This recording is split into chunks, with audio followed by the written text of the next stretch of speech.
We're going to show you how to take your PowerPoint from Office 365 and post it to Padlet. So you're going to sign into your vPortal by clicking on this little icon right here. You want to go to Office 365. Once you get there, you want to click on PowerPoint. You're going to go to your recent PowerPoint, open it. Then you want to make sure you open it in the browser. So to go to Edit, Edit in Browser. Make sure you sign into your Edmodo account. Click on the current class period you're in.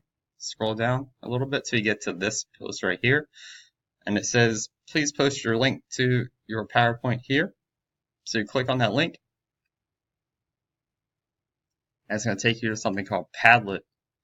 So I'm going to go back to my PowerPoint. I'm going to click Share. I'm going to click Get a Link. I'm going to left click here first. Make sure it's highlighted in blue. Then I'm going to right click Copy. Now I can go over to the Padlet page. I want to click this little tiny pink plus sign in the bottom right hand corner. Once you do that, a box is going to pop up somewhere up here, either in the center or over in the corner. The title is the title of your project. So what is it that you're posting?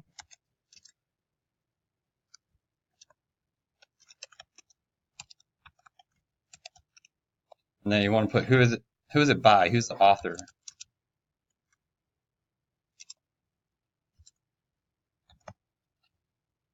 Now we want to post our link, so I'm going to click this tiny little piece of paper.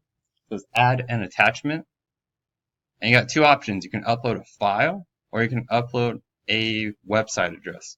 So over here we copied a website address. So we want to copy that. Go back over here. We want to right click and paste it. I'm going to click this little tiny arrow. And it's going to give you a little preview. I'm going to click OK. Once you're done, it's going to click off to the side. So now I can click on this little icon right here. And it will actually take me to that actual PowerPoint presentation. So that's how to upload your PowerPoint to Padlet.